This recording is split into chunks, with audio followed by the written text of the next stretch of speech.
Mga kapuso, ramdam na ang malalakas na ulan at hangin sa Daet, Camarines Norte.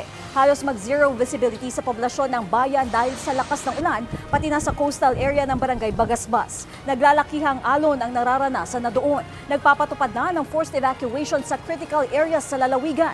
14,000 na pamilya ang kailangan i-evacuate sa probinsya dahil sa bagyo.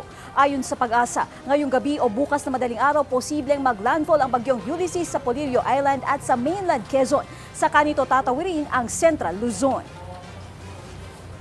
Nakararanas na rin ng malalakas na ulan at hangin ang bayan ng Bulan sa Sorsogon mula pa kaninang madaling araw.